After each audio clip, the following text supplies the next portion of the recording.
نماز قائم کرنے اور نماز پڑھنے میں کیا فرق ہے؟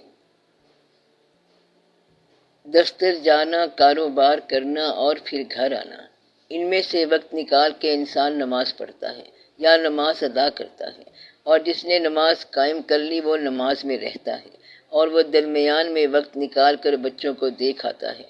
گھر کے کام کرنے کے لیے وہ نماز سے وقت نکالتا ہے، اور دوسرا آدمی اپنے کام سے نماز کے لیے ٹائم نکالتا ہے۔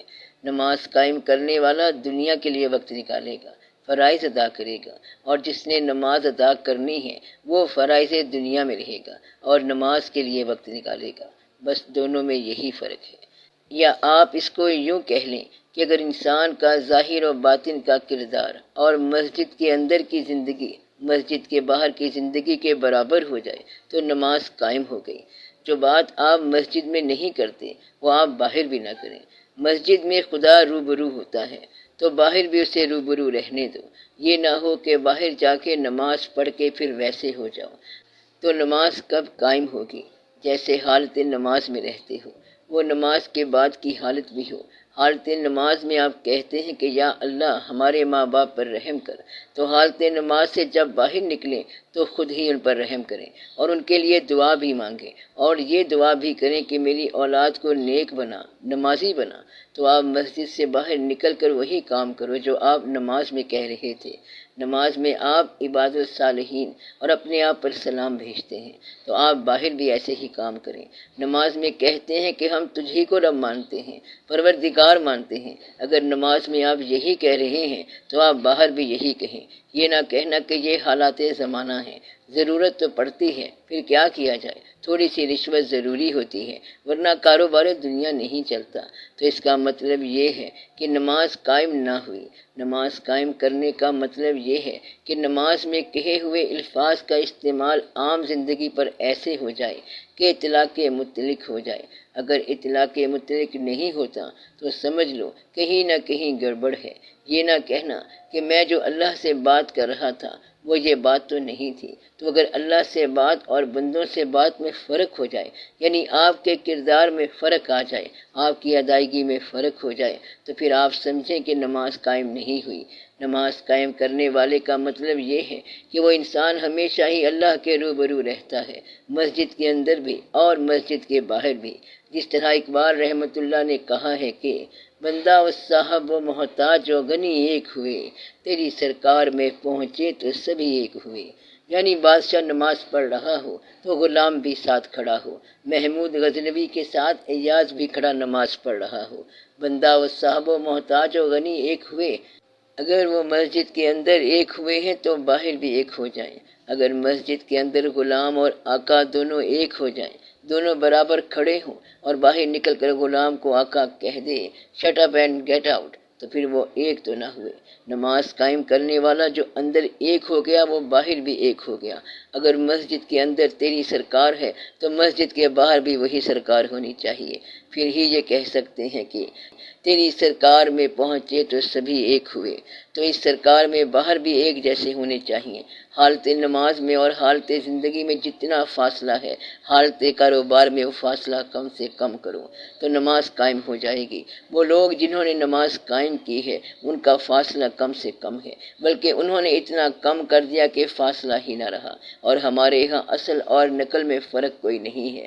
اگر آپ جیسے مسجد کے اندر کی حالت میں ہیں ویسے ہی آپ مسجد کے باہر کی حالت میں ہوں، اگر یہ حالت قائم ہو گئی تو نماز قائم ہو گئی۔ اگر مسجد کے اندر حالت وضو میں ہیں تو باہر بھی ایسے رہ جائیں۔ مسجد کے اندر بعض ایسے لوگ بھی دیکھے ہیں کہ وہ نماز میں رو رہے ہوتے ہیں، تھر تھر کانپ رہے ہوتے ہیں۔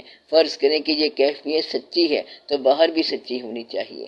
مسجد کے اندر بھی اللہ ہے اور اللہ تو مسجد کے باہر بھی ہے۔ اگر ایک آدمی نماز کے اندر رو رہا ہے اور وہ مکڑ ہے اور باہر اس کی ایسی حالت نہیں ہے تو وہ ظالم ہے۔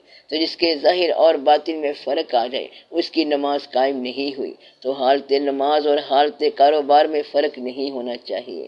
تو جو آپ مسجد میں کہہ رہے ہیں وہ آپ باہر بھی کر کے دکھائیں تو نماز قائم کرنے اور نماز ادا کرنے میں یہ فرق ہے۔ یہ نہ کہنا کہ وہ اپنی ذاتی ذمہ داری پر نماز قائم کرتا ہے، نماز پڑھتا ہے، ادا کرتا ہے، بلکہ نماز قائم کرنے والا شخص وہ ہوگا جو نماز نماز ادا کروائے۔ اس شخص نے نماز کی فوقیت محسوس کی اور کہنے لگا کہ جی آپ بھی نماز پڑھیں، بیٹا آپ بھی نماز پڑھیں، بس سبھی نماز ادا کریں، تو اس کی نماز قائم ہو گئی۔ جس نے نماز ادا کروا دی تو نماز ادا کرنا، اپنے آپ کو ہمیشہ حالت نماز میں پانا اور کاروباری زندگی کے مزاج اور حالت نماز کے مزاج میں فرق کو کم کرنا۔ یعنی جب آپ مسجد میں کہہ رہے ہیں کہ ہم تم کو رب مانتے ہیں اور تمہیں سے مدد مانگتے ہیں، تو مسجد سے باہر یہ سب کر کے دکھانا، اور مسجد کے اندر اگر آپ جھگڑا کر رہے ہیں تو پھر آپ نماز کیا قائم کریں گے؟ بہرحال جو کچھ مسجد میں جائز ہے، حالت زندگی میں وہی کچھ ہونا چاہیے۔ زندگی مسجد میں لے جاؤ تو زندگی مسجد کے برابر آئے، مسجد زندگی میں لے جاؤ تب برابر آئے۔ تو جن لوگوں نے فاصلے کم کر دیے ان لوگوں نے نماز قائم کر دی، اور اگر فاصلے نہیں کم ہوئے تو نماز قائم نہیں ہوئی ہے۔ تو نماز قائم کرنے والے توجہ سے نماز قائم کریں، حالت نماز اور حالت کاروبار میں فرق نہ رہے۔ تو جو مسجد میں خدا سے کہہ رہے ہو، خدا کے ساتھ باتیں کر رہے ہو، وہ کاروبار میں بھی کرو۔ اگر مسجد کے اندر خدا حاضر ہے تو مسجد کے باہر بھی آپ اسے حاضر سمجھو۔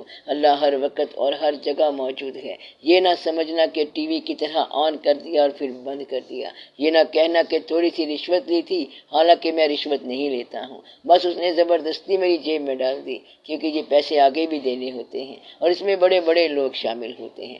آپ یہ کبھی نہ کرنا۔ یہ نہ سمجھنا کہ اس وقت خدا موجود نہیں ہے، تو اللہ جس طرح مسجد کے اندر ہے ویسے ہی مسجد سے باہر ہے۔ تو جب حالت نماز اور حالت کاروبار برابر ہو جائیں تو نماز قائم ہو جاتی ہے۔ آپ کو بات سمجھ آئی ہے؟ تو وہ لوگ جو باپ سے ڈرتے ہیں، باپ سامنے ہو تو ڈرتے ہیں، اور باپ سامنے نہ بھی ہو تب بھی ڈرتے ہیں۔ اس سے پوچھا کہ کیا ہوا تھا، تو وہ کہتا ہے کہ مجھے خوف آ گیا تھا۔ خوف کیوں آیا؟ کیا تمہارا باپ وہاں تھا؟ تو وہ کہتا ہے کہ میرا خیال ہے کہ وہاں تھا۔ تو جو اللہ کو حاضر سمجھ کر ڈر جائے کہ وہاں اللہ نظر آ رہا تھا تو اس کی نماز قائم ہے۔ تو اس لیے اللہ تعالیٰ نے فرمایا کہ وہ لوگ جو اللہ سے غیب میں ڈرتے ہیں، یہ ان کے ایمان کی بات ہو رہی ہے۔ تو وہ لوگ جو غیب میں ڈرتے ہیں اور وہ لوگ اللہ پر ایمان لائے بالغیب، یعنی دیکھے بغیر، اب وہ اس لیے ڈر رہے ہیں کہ دعوت گناہ تو ہے لیکن اللہ دیکھ رہا ہے۔ تو نماز قائم کرنا پیغمبری شعبہ ہے۔ ایک پیغمبر کو جب دعوت گناہ دی گئی تو انہوں نے یہ نہیں کہا کہ تو نے مجھے گناہ کی دعوت کیوں دی، بلکہ انہوں نے کہا کالا معاذ اللہ، کہ میں اللہ سے ڈرتا ہوں۔ تو حالت گناہ کے وقت معاذ اللہ کہہ دیں تو گناہ قریب نہیں آئے گا۔ تو گناہ کی دعوت کے باوجود گناہ نہ کرنا، یہ نماز قائم ہو گئی۔ تو جب دعوت گناہ موجود ہے، وسائل ہیں، گنجائش ہیں، امکانات ہیں، اور انسان اگر یہ کہہ دے کہ میں اللہ سے ڈرتا ہوں تو نماز قائم ہو گئی۔ ایسا شخص کہتا ہے کہ جہاں میں ہوں وہاں اللہ ہے، اور جب تک میں ہوں تو اللہ میرے ساتھ ہے۔ تو وہ مسجد کے اندر یہ نہیں کہتا کہ یا اللہ ہم آپ سے رحم کی التماس کرتے ہیں، ڈرتے ہیں، اور آپ ہم پر مہربانی فرمائیں۔ یہ باتیں تو مسجد کے اندر ہیں، اور مسجد سے باہر آ کر وہ کہتا ہے کہ اللہ ہم پر مہربانی فرمائے اور ہمارے کام میں دخل نہ دیا کرے۔ کچھ کاروبار ایسے بھی ہوتے ہیں جہاں اس کا دخل نہیں ہونا چاہیے، تو ایسے شخص کی نماز قائم نہیں ہے۔ بس آپ منافقت نکال دیں۔ اس کا اصل مدعا ہی یہ ہے کہ منافقت نکال دو۔ اگر آپ مسجد کے اندر مسلمان تھے تو مسجد کے باہر بھی مسلمان ہی رہو۔ مسلمان کے اندر جب آپ گروپ آف پرے آفررز، عبادت گزاروں کے گروپ کی طرح بیٹھے ہیں اور السلام علیکم کہہ کر ملتے ہیں، یعنی سب کو سلامتی کی دعا دے رہے ہیں، تو پھر انہی لوگوں کو سلامتی کی دعا مسجد سے باہر جا کر بھی دو، جبکہ باہر آپ ان سب کے ساتھ لڑائی جھگڑا اور دنگا فساد کرتے ہو۔ اس لیے یہ بات نہیں ہونی چاہیے۔ آپ کسی دن ٹرائی کر کے دیکھو اور مسجد کے اندر کے لمحات اور دفتر کے اندر کے لمحات برابر کر لو، تو آپ کا کیا خیال ہے؟ کیا آپ ناکام ہو جائیں گے یا آپ کامیاب ہو جائیں گے؟